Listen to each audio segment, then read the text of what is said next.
go, Fritz. The Bears are who we thought they were. The Bears. The Bears. I am the great Cornholio. We'll see what happens. Playoffs? See, Sean McDonough, Jay Billis. Goats! Can you play a song? Something cool. Put my mic on! I'm calling both games. Oh, baby! Are you serious? Goes down the field for Smith. Oh, he got it! Seattle. We're getting ready for Cincinnati. As we get into my top 10 disappointments of March Madness, starting off with none other than the Kentucky Wildcats. Big Blue Nation, what in the world was that? And from you guys and a few other teams that disappointed me in March Madness, this proves to me, and it should prove to everybody else, that guard play is the most important aspect of making a run in March Madness. You can have a great big man, or two, or three, but if you don't have great guards, it does not matter all that much, right? And Kentucky really thrived on Oscar Tshiebwe, right? All season, he was really the core on what they built their team around. Guard play was all right. It was good enough to win games, good enough to win plenty of games, but there was never a point in time where you looked at Kentucky's guard play and you thought, wow, look at these guys. It wasn't like they had Tyrese Maxey. It wasn't like they had Darren Fox. It was nothing to, prior NBA caliber, and thus, guys like that went on to play in the NBA wasn't to that same, caliber. So they were a Final Four favorite, even with that being said, even with that being something that was, being said around Kentucky. That was the one thing that people weren't too sure on, but they were still a Final Four favorite. And they didn't even make it to the second round. I mean, that is the definition of disappointment right there. Speaking of SEC teams that disappointed, Auburn right there with them. They were another Final Four and championship contender / favorite. And, sure, they beat 15 seeded Jacksonville State, but then they weren't even competitive with Miami. I mean, they just came out and it looked like they'd never played basketball before. It was dreadful. It was really terrible. I mean, they were a team that number one ranked team in the country for a large portion of the season, and they didn't they didn't make it to the second weekend. They didn't make it to the Sweet 16. I mean, that is just dreadful. That is terrible. That is just, again, as I mentioned with Kentucky, definition of disappointment right there. Gonzaga, oh my goodness. Are they ever going to win a championship? I don't think so. I really don't. I think last year and this year, these past 2 years were the best chance they had at winning a championship. They were given pretty much everything needed to make a championship run. And last year they made it to the championship game after they hit a half-court shot to beat UCLA. If it wasn't for that, or, not a half-court shot, but it was pretty close to half-court. If it wasn't for that, a first 14 would have gone to the championship game last year. So they barely get past UCLA last year, and then Baylor just went crazy. Baylor just shut them down. And then this year, Gonzaga was, Georgia State, 16th seeded Georgia State was keeping it close with Gonzaga until the second half. Memphis was, I believe, leading at halftime in that game. Gonzaga needed a second half come from behind effort. Arkansas, they couldn't beat Arkansas. They couldn't even make it to the Elite Eight as the number 1 overall seed. And now you have to be, at least I am. This makes me question Gonzaga a heck of a lot more than ever before, right? There's always questions around Gonzaga coming out of the West Coast Conference, because you always thought, well, sure, they can go 31-0, or they can go, 29-3 or whatever, right? But they just don't play anybody after December, right? After about December 10th, after Christmas, you don't really play anybody tough. All tough games for Gonzaga come in non-conference play, and that's about it. And not to say there's anything wrong with that. I mean, if you play tough teams in the non-conference slate, that's good. But if you're not playing anybody tough in your conference play section of the season, how does that prepare you for March Madness? How does that prepare you for facing tough teams in March? How does that? That's the big drawback with playing in a weak conference such as the West Coast Conference.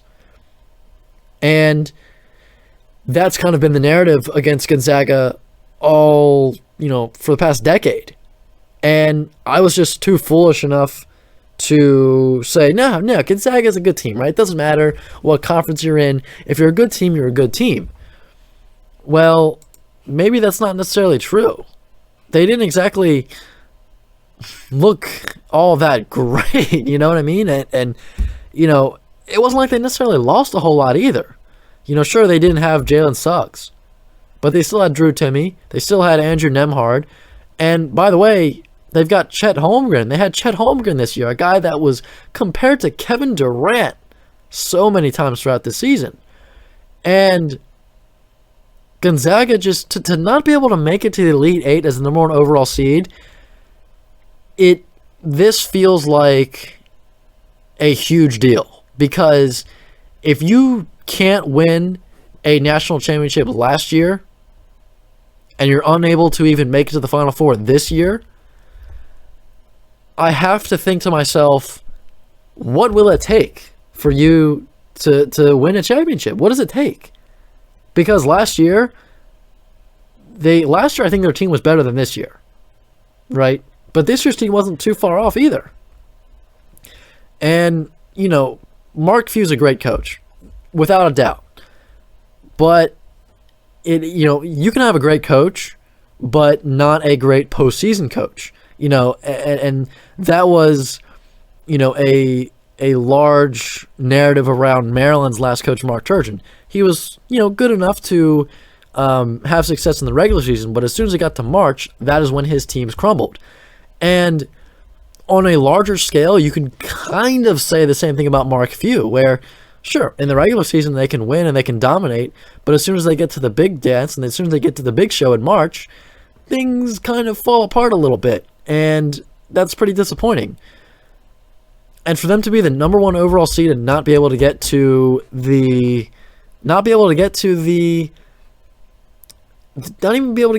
forget Final Four championship game, they didn't even get to the Elite Eight. That is very rough. My 4th disappointment of the season is Iowa. I mean, we mentioned earlier tonight, I mentioned, they entered the tournament as Big Ten tournament champions. They were lighting the court on fire. They were just absolutely torching the nets. They were scoring more than arguably any other team in the country at the time, and they get in as a 5 seed, and that had a lot of college basketball fans, including myself, confused, and Iowa fans were outraged. And I understood their outrage in being a 5 seed. I mean, their last month of the season, including the Big Ten tournament, was absolutely fantastic, and they get in as a 5 seed. And I mean, when I saw that, I thought they should have been at least a 4th seed, at least. And many people were arguing that they should have been a 3 seed. So they get in, and they just absolutely flop against Richmond. And it also looks 10 times worse when Richmond moves on, and they get blown out by Providence. Not a great look there. So Iowa was just an incredible disappointment there. Baylor, a little bit more understandable on why they lost. Last year they win the national championship. You're always going to want to repeat that, but it's not always going to happen for you. They lost a lot to the NBA draft. Their star center was injured, and so not a lot of people consider them real threats to make it to the Final Four. However, Baylor was still a very good team, even without those pieces. They were still good enough to be a number 1 seed, and they lose in the second round. And not even that. It was just the fact that they they were down by 25 at one point. They were getting blown out. Like, that was disappointing enough in of itself. And then the fact that they were able to climb all the way back in the game, make it a close game, force overtime, and that wasn't enough. You ultimately drop the game anyway. That makes the disappointment and the pain like 10 times worse. Wisconsin, another team, and you could make an argument that top 10 disappointments of March Madness. Now these are top 10 teams that disappointed me in March Madness, but you could make an argument that just the Big Ten as a whole was a disappointment, as we talked about last week. So Wisconsin, you look at their section of the bracket going into the first weekend, and it almost seemed like a dream scenario. It almost seemed like there's no way they could possibly not make it to the Sweet 16. Right? They're a 3 seed. They're going to play a 14th seed. Seems easy enough. And then you have the winner of LSU or Iowa State, who we talked about plenty over the past couple of weeks. We all know what the deal was there. So it seemed like, a Sweet 16 bid was almost handed to Wisconsin, right? Not to mention that Wisconsin was a very good team. They were top of the Big Ten. They were one of the top teams in the Big Ten for most of the season. Dream scenario. And then in the Colgate game, it looked like, Wisconsin wasn't really playing to their full capability, and you thought, all right, they'll be fine. They'll get things together for the game against LSU or Iowa State. Well, in comes Iowa State, who somehow over the course of, a couple days, a couple weeks, they figure out how to play really good defense all of a sudden, and they get their stuff together, and they absolutely smack Wisconsin with their defense. Iowa State just absolutely put the clamps on Wisconsin. I mean, it was incredible. And you look at Wisconsin in that scenario, and you have to say to yourself, how can you lose that game against Iowa State? How can you lose to a team that hadn't scored more than 60 points in a month, who was giving up more than 60, 70 points consistently? They were getting blown out. They got an easy draw against LSU. How do you lose to that team? That was very disappointing. Very, very disappointing. Speaking of Big Ten teams that were disappointments, Illinois right up there with them. I mean, come on. For the second straight year, they were a top 4 seed. In their region. Last year they were the number 1 seed in the East or Midwest, I believe it was, and then this year they were the number 4th seed in the South region. Last year they lost to number 8th seed Loyola Chicago in the second round. That was probably more disappointing than this year, but this year's loss to Houston in the second round was still disappointing. And it's not even that. It was the fact that they come into the tournament with a very similar team to what they had last year, other than the fact that Ayo Dosunmu goes to the NBA, right? They still have Kofi Coburn. They still have Alfonso Plummer. They still had Andre Curbelo. They still had Trent Frazier, I believe his name was, Trent Frazier. They have, just an absolute plethora of talent. And you thought, all right, they can do this. They can make a Sweet 16 if you hadn't really watched them this season. But very similar to a few of these other teams, the last month of their season was anything but stellar, anything but good. And you kind of saw the writing on the wall for Illinois a little bit. And even going into that first round, I said, watch out, Illinois could lose to Chattanooga. And for the first 39 minutes and 35 seconds, it looked like that was going to happen. It looked like Chattanooga was going to beat Illinois. And then ultimately Illinois gets the lead with 25 seconds left in the game, and they use that to win. That was crazy. And then Illinois comes into the second round game against Houston, and it looks like they didn't even belong on the same basketball court as Houston. They just embarrassed themselves, and now the second weekend drought for Illinois continues, as Illinois has not made it to the second weekend of March Madness since 2005, when they went all the way to the championship game and lost to North Carolina. And this is now the second consecutive year where they had a super talented team and didn't even make it to the Sweet 16. No Sweet 16 to show for it. Tennessee, a team that won the SEC tournament. They had a very good end to the season. They beat some really good teams in that SEC championship run. And they came in to the tournament. They looked like, hey, they can make a Sweet 16 run. Looks like they'll be able to maybe even compete with Villanova down the stretch as a possible Elite Eight bid type of deal there. And who knows, maybe they were a team that you looked at and thought maybe they could make a Final Four run. Well, they only played 2 games, 2 double-digit seeds, and they lost to the second one in Michigan. Not exactly a great showing there. UConn. As I mentioned last week, you have to be thinking, and you can really look at UConn and Illinois and say the same thing, where you got to start asking yourself a lot of questions about their coach, right? And as I mentioned with Maryland and Mark Turgeon, the regular season would be fine, and then the postseason would be a collapse. The same type of thing has happened now with UConn and Illinois in the past 2 years. And so I would not be surprised if there are a lot of questions around Brad Underwood in Illinois, with the, is he the guy that can, bring Illinois back to that level of significance that they were 20 years ago?